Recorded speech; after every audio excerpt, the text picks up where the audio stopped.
نحمده ونصلي على رسوله الكريم أما بعد فأعوذ بالله من الشيطان الرجيم بسم الله الرحمن الرحيم رب اشرح لي صدري ويسر لي أمري واحلل عقدة من لساني يفقهوا قولي ربي يسر ولا تعسر وتمم بالخير آمين يا رب العالمين.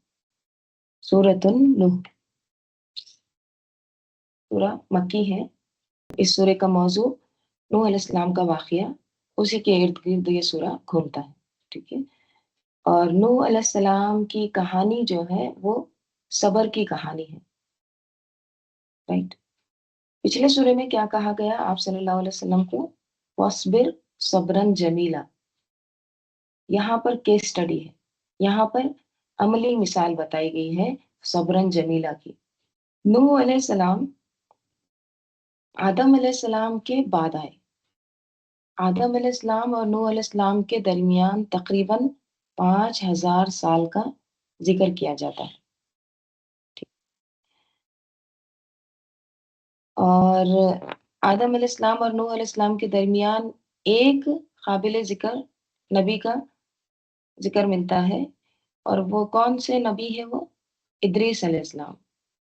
صحیح حدیث میں آتا ہے کہ آدم علیہ السلام اور نوح علیہ السلام کے درمیان 10 قرن یعنی 10 نسلیں گزری ہیں. ٹھیک ہے. اور وہ سب اسلام پر تھے، یعنی توحید پر تھے. ٹھیک ہے. آدم علیہ السلام اور نوح علیہ السلام کے درمیان کتنی نسلیں گزری؟ 10. تو سب کے سب کیا تھے؟ مسلم تھے. ٹھیک ہے. اور سب سے پہلے رسول کون تھے؟ نوح علیہ السلام. ٹھیک ہے. یہ حدیث سے بھی پتہ چلتا ہے انت اول الرسول الی اہل الارض. ٹھیک ہے. جو شفاعت کی حدیث ہے نا، لمبی حدیث آتی ہے نا، اس کا یہ حصہ ہے جس کا ترجمہ ہے آپ زمین والوں کی طرف بھیجے جانے والے میں سب سے پہلے رسول ہیں. صحیح بخاری کی حدیث ہے. ٹھیک ہے. تو آپ نوح علیہ السلام پہلے رسول ہیں، اور اولو العزم رسولوں میں سے نوح علیہ السلام ہے. اولو العزم جو رسول ہیں وہ کتنے ہیں؟ 5. ٹھیک ہے. سب سے پہلے نوح علیہ السلام، پھر ابراہیم علیہ السلام، پھر موسیٰ علیہ السلام، عیسیٰ علیہ السلام، اور پھر محمد صلی اللہ علیہ وسلم. ٹھیک ہے. سورہ احقاف میں اور سورہ شورا میں اس کا ذکر ملتا ہے. ٹھیک ہے. نوح علیہ السلام کا جو علاقہ ہے وہ دجلہ اور فرات یہ ایریا ہے. ٹھیک ہے. وہاں کا علاقہ ہے. تو نوح علیہ السلام سے پہلے کوئی بھی شرک نہیں تھا، لیکن نوح علیہ السلام کے زمانے میں پھر شرک پھیلا. ٹھیک ہے. جیسے سورہ نوح میں آتا ہے انہوں نے کہا اپنے معبودوں کو ہرگز نہ چھوڑنا. تو ان کے پاس کیا تھا؟ نوح علیہ السلام کے پاس کچھ نیک لوگ تھے. ٹھیک ہے. ود، سوا، یغوث، یعوق، نصر، یہ نیک لوگ جو تھے نا، یہ نیک لوگوں کو اب وہ دعوت کا کام کرتے تھے، دین اللہ کی طرف بلاتے تھے. تو لوگوں نے کیا کیا؟ پھر جیسے ان کا انتقال ہو گیا تو لوگوں نے کیا کیا؟ ان کے اسکیچ بنائے، ان کے ڈرائنگ بنائے، اور ڈرائنگ بنا کے گھر میں لگانے لگے، اور یہ کہنے لگے کہ ہم ان کی پوجا نہیں کرتے، ان کو دیکھ کے ہم کو اللہ یاد آتا ہے، اس لیے ہم صرف ان کو رکھ رہے ہیں اپنے پاس. ٹھیک ہے. پھر اس کے بعد ان کی نسل نے ان کے کیا کیے؟ مورتیاں بنانا شروع کیے. ٹھیک ہے. پھر اس کے بعد پھر سجدہ کرنے لگے، پھر شرک شروع ہوا. ٹھیک ہے. تو اس طرح سے آغاز ہوا نوح علیہ السلام کے دور میں، زمانے میں. اور نوح علیہ السلام نے کتنے سال تک تبلیغ کی تھی؟ سورہ عنکبوت میں آتا ہے 950 سال نوح علیہ السلام نے تبلیغ کی تھی. اب آپ سوچئے 40 سال کی ایج میں تقریباً ان کو نبوت ملی، اور 950 سال انہوں نے پورا تبلیغ کی ہے. اس میں سے بھی یہ آتا ہے کہ 50 سال ہی آسان گزرے، پورے 900 سال جو تھے نا وہ مشکل کے تھے. ٹھیک ہے. تو اتنا آگے ہم پڑھیں گے آیات میں کہ کیسے دن رات وہ لوگوں کو اللہ کی طرف بلاتے تھے. ٹھیک ہے. تو اس سورے میں کیونکہ دیکھیے 29ویں پارے کا تھیم کیا ہے؟ 29ویں پارے کا موضوع کیا ہے؟ دعوت اللہ. ٹھیک ہے.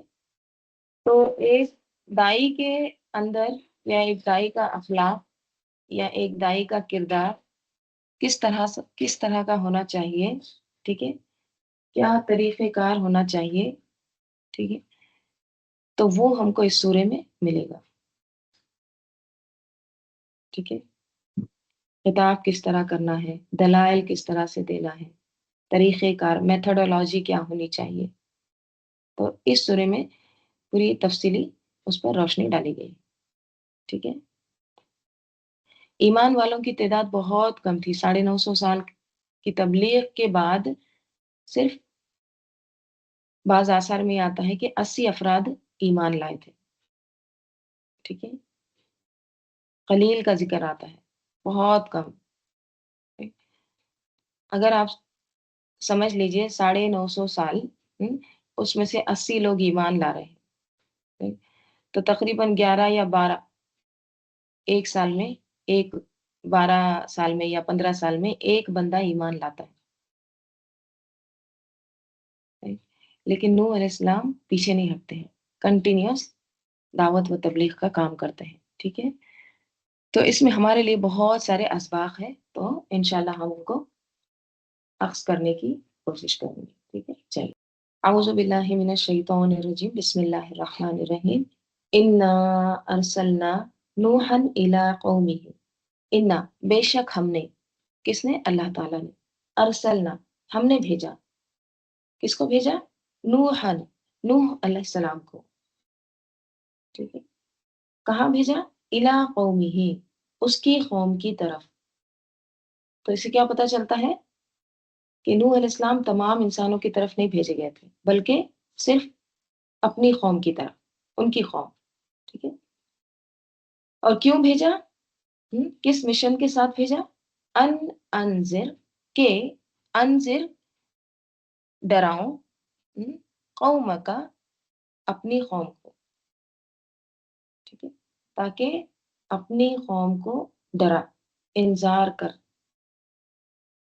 من قبلی اس سے پہلے، ان کہ ان یاتیہم عذاب علیم، اس سے پہلے کہ آئے ان پر عذاب علیم، دردناک عذاب، دنیا میں بھی اور آخرت میں بھی، ٹھیک ہے۔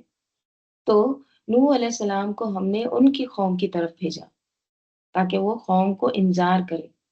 دیکھیں، نذیر جو ہوتا ہے یا انذار جو ہوتا ہے نا، اس میں یہ معنی آتے ہیں کہ کسی کو حقیقت حال سے آگاہ کرنا، ریالٹی کی وارننگ دینا، ٹھیک ہے، جو حقیقت ہے اس سے آگاہ کرنا۔ تو اس میں جہنم جنت دونوں آ جاتے ہیں۔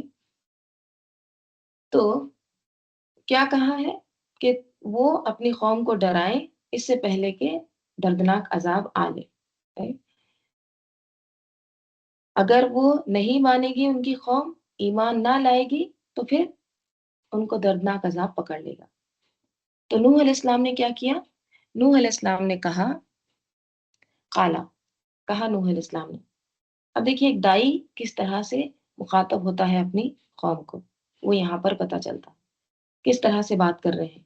یا قومی، اے میری قوم، اس میں بھی میری اپنائیت ظاہر ہو رہی ہے، اے میری قوم، انی بے شک میں، لکم تمہارے لیے، نذیر مبین ڈرانے والا ہوں، مبین کھلم کھلا، بے شک میں تمہیں واضح طور پر ڈرانے والا ہوں۔ مبین کیا ہے؟ خفیہ نہیں ہے، مقصد صاف ظاہر ہے کہ میں کیوں بھیجا گیا ہوں، ٹھیک ہے، تو کھلم کھلا میں تمہیں ڈرانے کے لیے آیا، تو تم کیا کرو؟ ان اعبدوا اللہ، کہ تم عبادت کرو اللہ کی، واتقوہ، اور ڈرو، تقوی اختیار کرو اس کا، کس کا؟ اللہ کا، اور واطیعونی، اور اطاعت کرو میری۔ تو یہ تھے دعوت کے 3 بنیادی نکات، مین پوائنٹس۔ نمبر 1 عبادت اللہ کی، نمبر 2 تقوی اللہ کا، اور نمبر 3 اطاعت رسول کی۔ اور دیکھیے اسی کی طرف نا تمام پیغمبروں نے بھی بلایا ہے، اور ہمیں بھی آج اسی کی طرف بلانا ہے، لوگوں کو اللہ سے جوڑنا ہے، ٹھیک ہے، لوگ ہمارے نہیں بلکہ اللہ کے غلام بنے، اللہ کے تابعدار بنے، اللہ کے بندے بنے، اس کی پرستش کریں، اور اسی کو کہتے ہیں نا توحید خالص، ان اعبدوا اللہ واتقوہ واطیعونی، تو یہ ترتیب ہے، اللہ ہی کی عبادت، تقوی اللہ ہی کا، لیکن بات کس کی ماننا ہے؟ اطاعت رسول کی، ٹھیک ہے، تو سب رسول بھی پیغمبروں نے لوگوں کو اللہ ہی کی طرف بلایا، اور اپنی اطاعت کے لیے کہا، اور دیکھیے رسول کی اطاعت بھی کیا ہوتی ہے دراصل؟ اللہ ہی کی اطاعت ہوتی ہے نا، right؟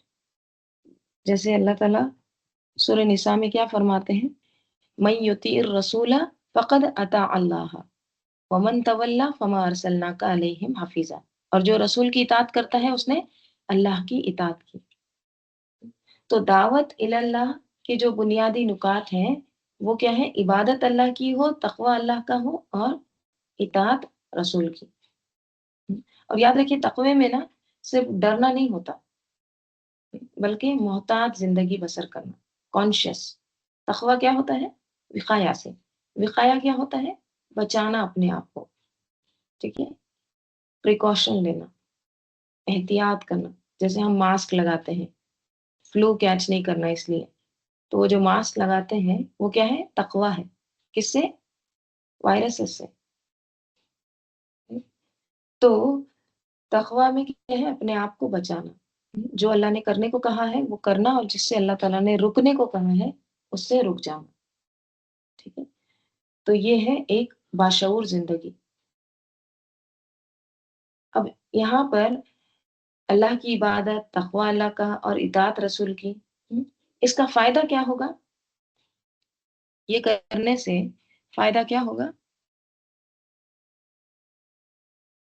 فائدہ یہ ہوگا کہ یغفر لکم، وہ بخش دے گا تم کو، من ذنوبکم، تمہارے گناہوں میں سے، اللہ تعالیٰ تمہارے گناہوں کی مغفرت کرے گا، ٹھیک ہے، یہاں پہ من جو ہے نا کس کے بارے میں کئی آ رہا ہے؟ ایک تو یہ ہے کہ یہ بیانیہ ہے، من بیانیہ، بیانیہ کیا ہوتا ہے؟ جس میں یعنی کہ پورے معنی آ جاتے ہیں، وہ بخش دے گا تم کو تمہارے گناہوں کو، ٹھیک ہے، یعنی تمہارے لیے بخشش کر دے گا، تمہارے گناہوں کو بخش دے گا، ٹھیک ہے۔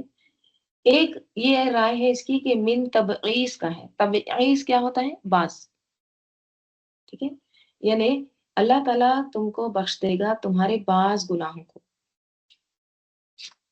ٹھیک ہے، بعض گناہ اللہ تعالیٰ بخش دے گا، لیکن بعض جو ہے جیسے حقوق العباد ہے، ٹھیک ہے، اب حقوق العباد میں سے جو تم نے گناہ کیے ہیں، زیادتیاں کیے ہیں، تو وہ معاف نہیں ہوں گے۔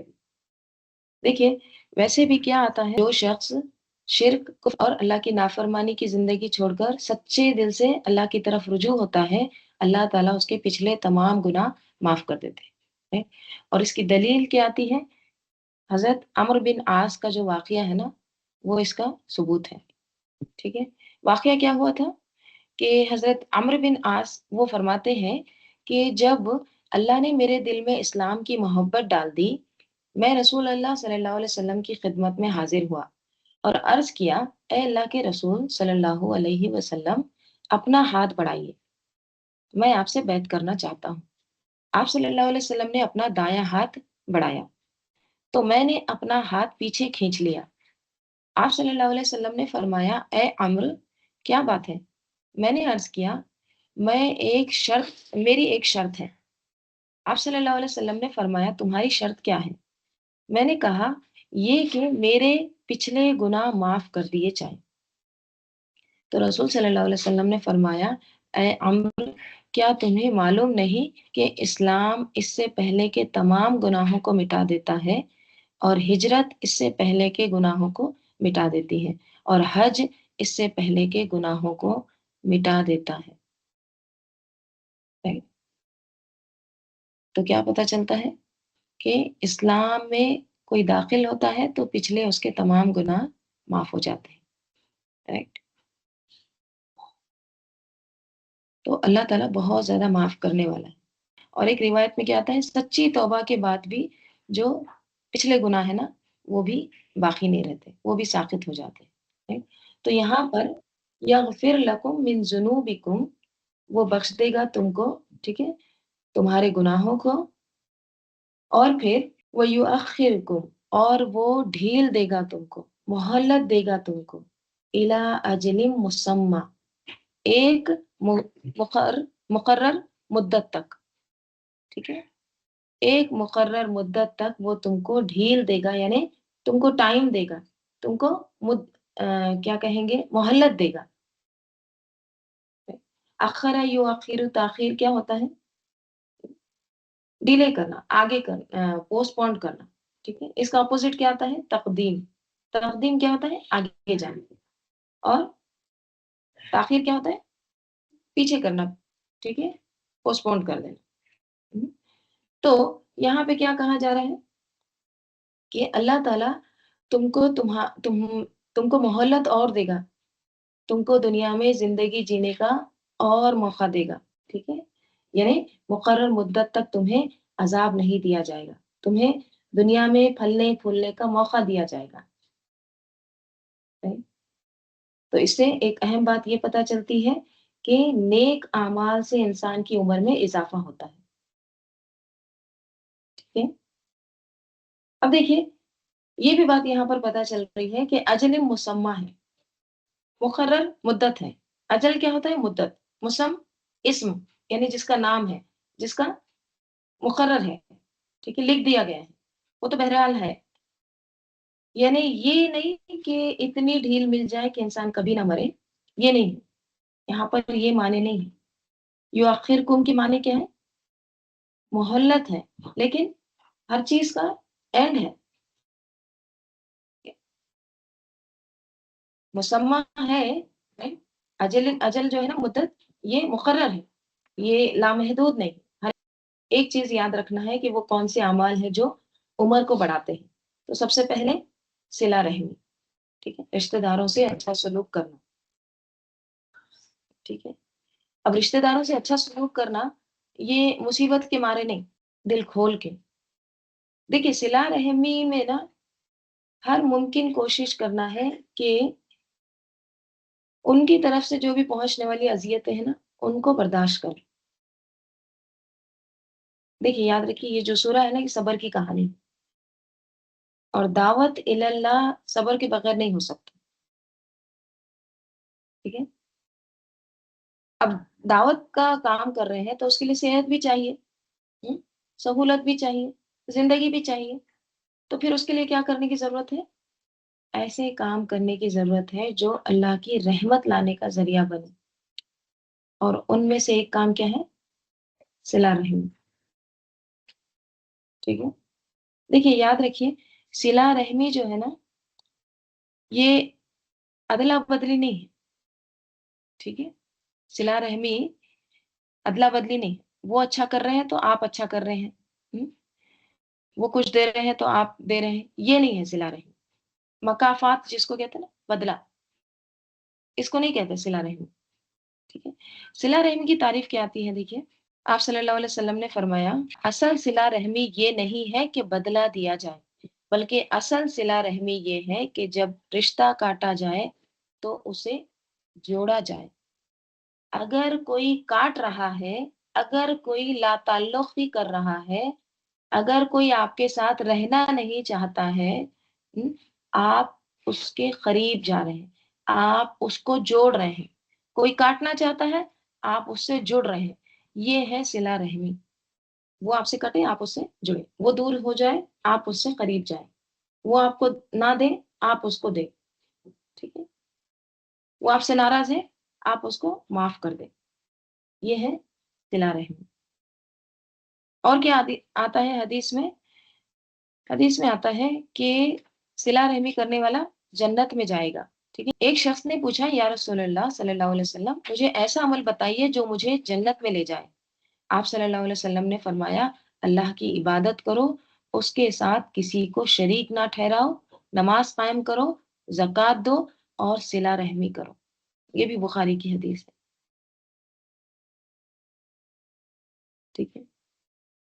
ایک اور حدیث میں آتا ہے جو چاہتا ہے، رسول صلی اللہ علیہ وسلم نے فرمایا جو چاہتا ہے کہ اس کے رزق میں کشادگی ہو، یعنی اس کا رزق بڑھے اور اس کی عمر دراز کی جائے، لمبی عمر ملے، وہ صلہ رحمی کرے.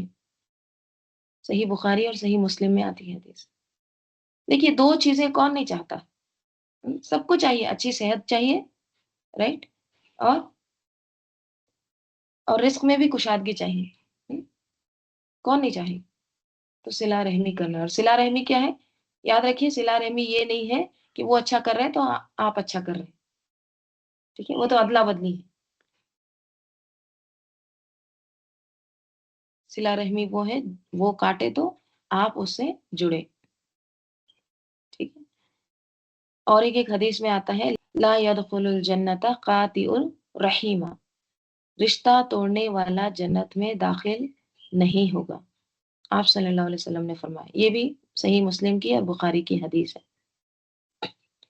دیکھیں ہم سب کو اپنا اپنا جائزہ لینا ہے کہ ہمارے کون سے ایسے رشتہ دار ہیں جن سے ہم کٹے ہوئے ہیں. دیکھیں میں آپ کو ایک سچویشن دیتی ہوں. ٹھیک ہے، آپ تصور کریے کہ آپ بیٹھے ہیں، اچانک موت کا فرشتہ آ جائے.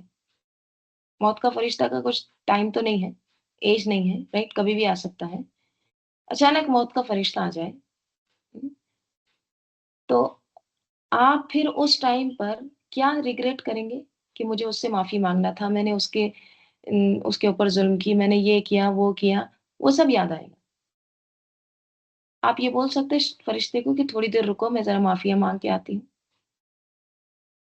نہیں، ابھی موقع ہے، ابھی ٹائم ہے، ابھی گناہوں کی معافی مانگنا ہے سچی.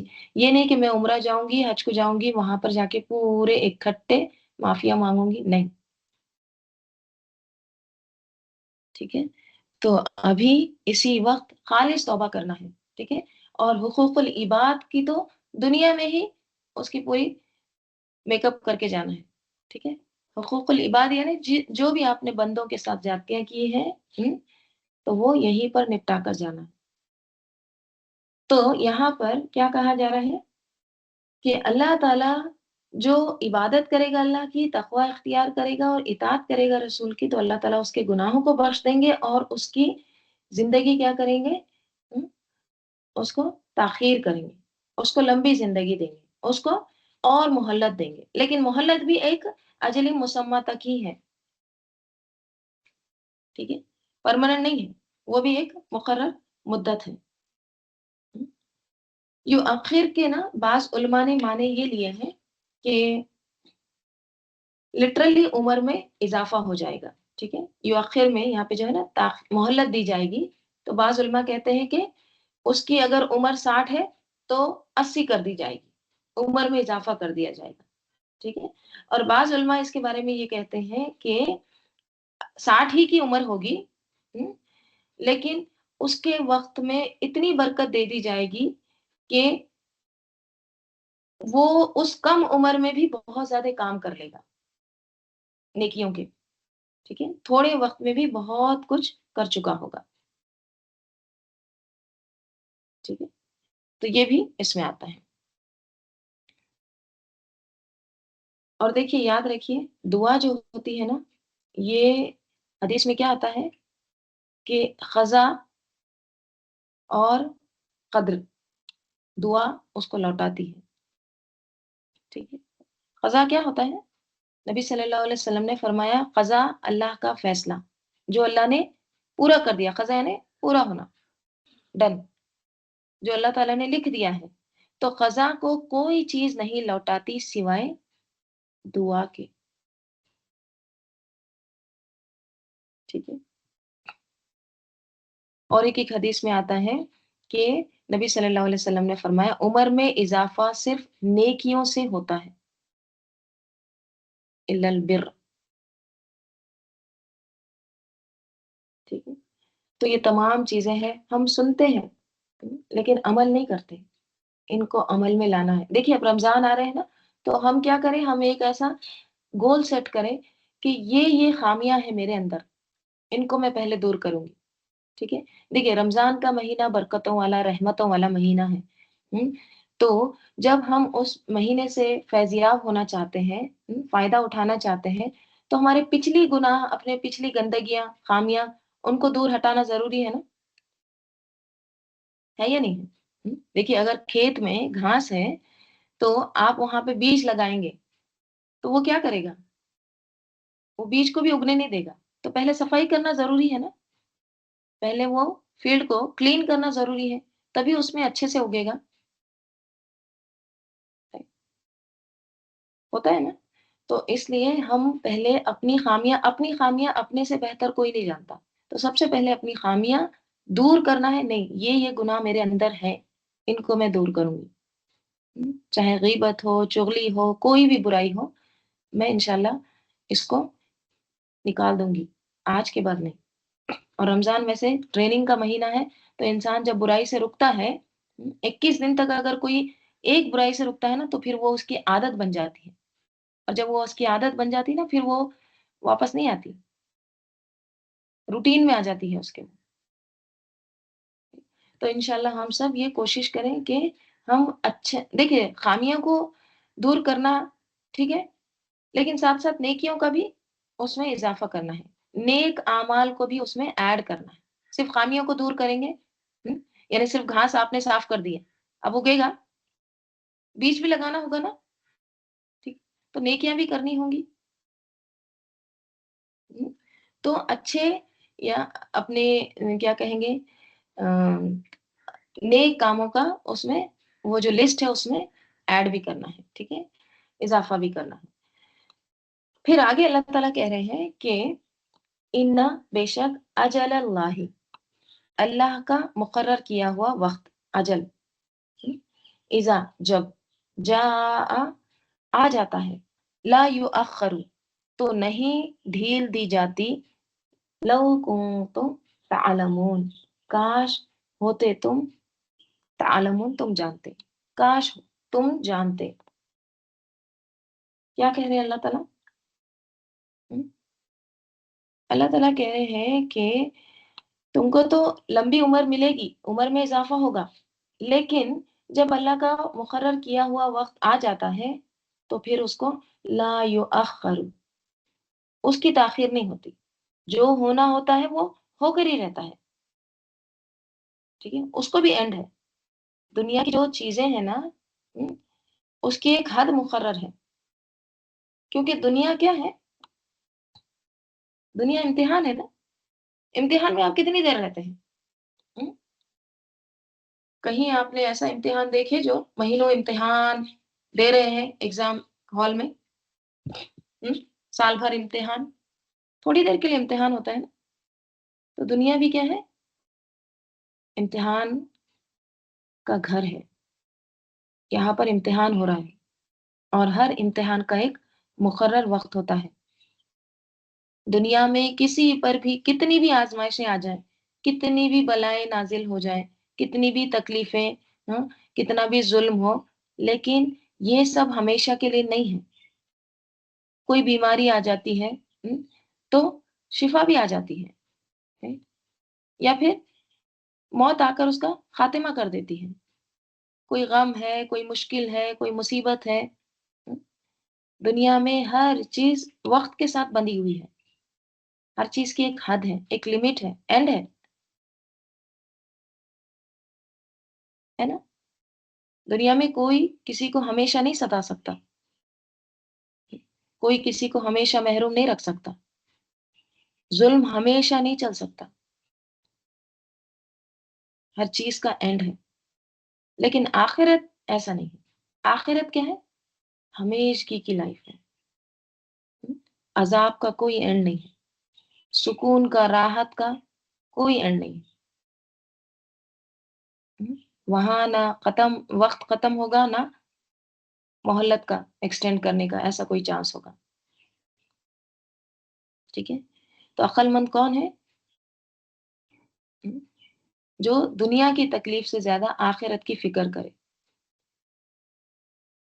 تو اللہ تعالیٰ کیا کریں؟ ان اجل اللہ اذا جاء، بے شک اللہ کی جو مقرر کی ہوئی اجل ہے، مدت ہے، جب وہ آ جاتی ہے لا یؤخر، نہیں تاخیر ہوتا، پھر وہ مؤخر نہیں ہوتا. لو کنتم تعلمون، کاش ہوتے تم جانتے ہیں.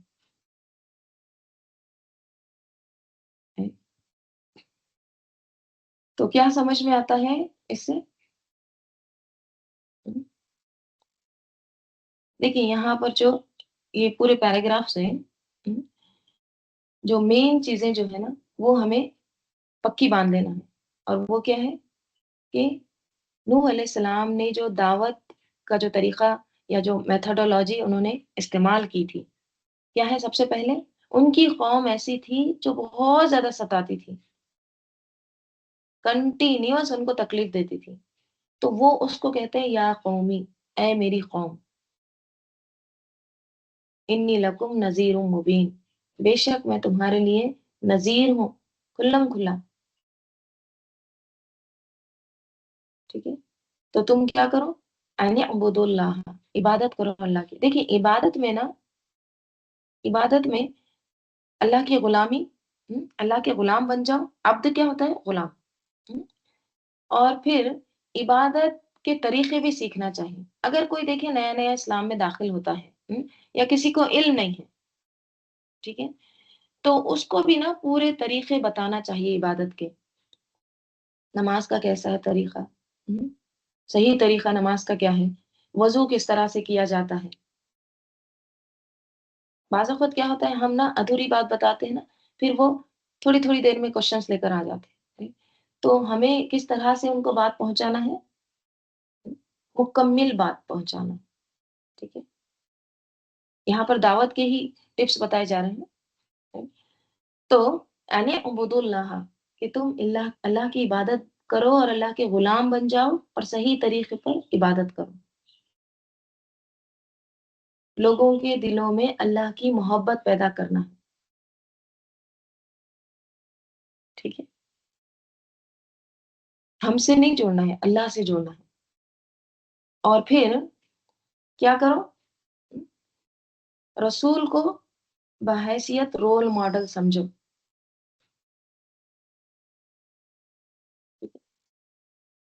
رسول تمہارے لیے رول ماڈل ہے. دیکھیے ہمیشہ ایک بات یاد رکھیے، بہت سارے لوگ بولتے ہیں نا ایسے کہ اللہ پاک آپ کے جیسا ہم کو بنا دے، ان کے جیسا. ان کے جیسا ان کے جیسا دنیا میں کوئی بھی نہیں ہے. ٹھیک ہے، کبھی بھی ہمارا رول ماڈل کون ہونا چاہیے؟ رسول صلی اللہ علیہ وسلم. زندہ انسان کو کبھی بھی یہ نہیں کہنا چاہیے کہ آپ کے جیسا ہم کو بنا دو. کیونکہ دیکھیے وہ زندہ انسان آج اچھا ہے، کل فتنے میں بھی پڑ سکتا ہے. آپ کو نہیں پتا اس کی زندگی کا انجام کیا ہوگا. نہیں، اللہ نے ہر انسان میں کوئی نہ کوئی کمی رکھی ہے. نہیں؟ اس لیے کوئی بھی زندہ انسان کو آپ رول ماڈل نہیں ماننا. اصل رول ماڈل کون ہے؟ نبی صلی اللہ علیہ وسلم. اور نبی صلی اللہ علیہ وسلم کے بعد وہ نسل جسے آپ صلی اللہ علیہ وسلم نے خود تربیت دی ہے، یعنی صحابہ رضی اللہ عنہم. کیوں صحابہ رضی اللہ عنہم؟ کیونکہ دیکھیے ان کا انجام ایمان پر ہوا، ان کی زندگیاں مکمل ہو چکی ہیں، ان کی جو مثالیں ہیں نا وہ محفوظ ہیں، ہمارے سامنے موجود ہیں. رائٹ؟ تو اطاعت کس کی ہونا چاہیے؟ رسول کی. رول ماڈل کون ہونا چاہیے؟ نبی صلی اللہ علیہ وسلم. ٹھیک ہے، تو اور قرآن میں کیا آتا ہے؟ اطیعوا اللہ و اطیعوا الرسول. یعنی اللہ کی اطاعت کیا ہے؟ دراصل رسول کی ہی اطاعت میں ہے. تو رسول کی اتباع ضروری ہے، اور عبادت تقوی اللہ کا. اگر کچھ تنازع ہو جاتا ہے، کچھ اختلاف ہو جاتا ہے، تو وہ اس کا سولوشن کے لیے کس کی طرف جانا ہے؟ جیسے قرآن میں آتا ہے فَإِن تَنَازَعْتُمْ فِي شَيْءٍ فَرُدُّوهُ إِلَى اللَّهِ اور والرسول. اگر کسی معاملے میں اختلاف ہو جائے تو اسے اللہ اور اس کے رسول کی طرف لوٹا دو. ٹھیک ہے، تو بنیاد قرآن ہوگی لیکن تشریح کیا ہوگی؟ سنت ہوگی. ٹھیک ہے، تو ایمان مکمل تقوی کے بغیر نہیں ہوتا. اور تقوی کب آتا ہے؟ جب اطاعت رسول ہوتی ہے، تبھی دین مکمل ہوتا ہے. دل میں ایمان ہو اور کیا ہو؟ تقوی جو ہے وہ انسان کی زندگی میں ہو. تو اللہ تعالیٰ ساتھ ہی خوشخبری بھی سنا رہے ہیں، اور وہ کیا ہے؟ یغفر لکم من ذنوبکم، تو اللہ تعالیٰ تمہارے گناہوں کو معاف کر دے گا. ایمان لانے والوں کے لیے، تقوی اختیار کرنے والوں کے لیے، رسول کی اطاعت کرنے والوں کے لیے کیا ہے؟ گناہوں کی بخشش. دیکھیے یغفر نا، میں اکثر آپ کو بتاتی ہوں اس کے معنی. غفرہ کے معنی کیا ہوتے ہیں؟ ڈھانپ دینا. ہم؟ میں غفر کیا ہوتا ہے؟ ہیلمٹ. اب جو ہیلمٹ ہوتا ہے نا، یہ جو آرمی ہوتی ہے نا، وہ لوہے کی خود پہن لیتے ہیں، ہیلمٹ پہن لیتے ہیں. تو اس سے کیا ہوتا ہے؟ پہچان میں نہیں آتا کہ کون شخص ہے. وہ سولجر، ان کی جو ہیلمٹ ہوتی ہے نا، وہ کیسی ہوتی ہے؟ پورا کور ہوتا ہے، سامنے سے بھی وہ کڑیاں ہوتی ہیں، پیچھے سے بھی پورا. تو اس سے پہچان میں نہیں آتا کہ بندہ کون ہے. Right؟ تو غفرہ کے معنی کیا ہے؟ وہ شخص تو ہے، لیکن اس کو کور کر دیا گیا. مطلب آپ ایسے تصور کریے کہ قیامت کے دن حشر کے میدان میں آپ کے گناہ ہیں. ٹھیک ہے، بہت سارے گناہ، اتنے گناہ کمائے ہیں، لیکن اس کو ڈھانپ دیا گیا ہے، اس کو کور کر دیا گیا ہے. نظر آ رہے ہیں وہ؟ دیکھیے بعض گناہ ایسے ہوتے ہیں نا، اللہ تعالیٰ یہ گناہ کسی کو نہ پتا چلے. یہ گناہ بہت شرمندگی والے ہیں. تو گناہ تو ہوں گے، لیکن اس کے اوپر کیا کر دیا جائے گا؟ کور کر دیا جائے گا، ڈھانپ دیا جائے گا. یغفر لکم، کسی کو نہیں پتا چلے گا کیا ہے.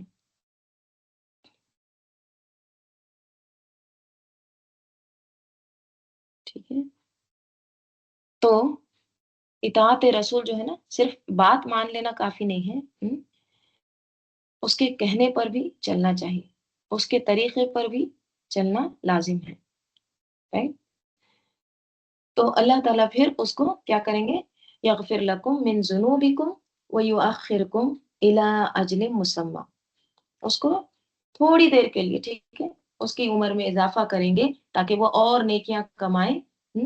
لیکن ایک بار جو وقت آ جاتا ہے پھر اس کو ٹالا نہیں جاتا.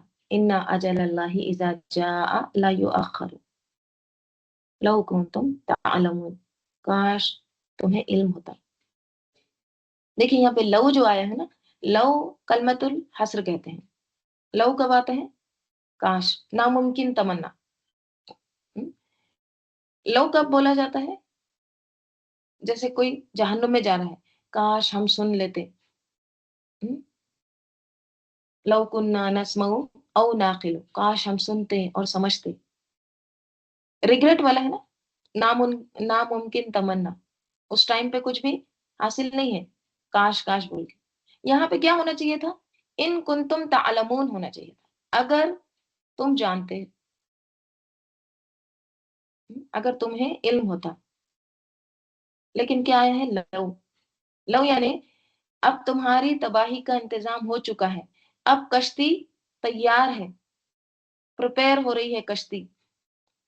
یعنی کہ ایک طرح سے تمہارا موقع گیا. لو کنتم تعلمون. یہاں پر نوح علیہ السلام کس کو بات کر رہے ہیں؟ یہ پہلے کلیئر ہو جائے. ٹھیک ہے، نوح علیہ السلام اپنے رب سے باتیں کر رہے ہیں. ٹھیک ہے، یعنی کہ ایک دائی اپنے رب سے باتیں کر رہا ہے. ٹھیک ہے، کیونکہ رب نے اس کو کیا دیا ہے؟ ایک ڈیوٹی دی ہے، ایک ذمہ داری دی ہے. ٹھیک ہے، تو وہ اپنی داستان اللہ کو سناتے ہیں. کیا کہہ رہے ہیں؟ قالا، کہا نوح علیہ السلام نے، ربی، اے میرے رب، انی، بے شک میں، دعوتو، میں نے دعوت دی. دعوت کون سی؟ دین کی دعوت. قومی، میری قوم کو، لیلا و نہارا، رات اور دن. بے شک میں نے اپنی قوم کو اللہ کی طرف رات دن بلایا.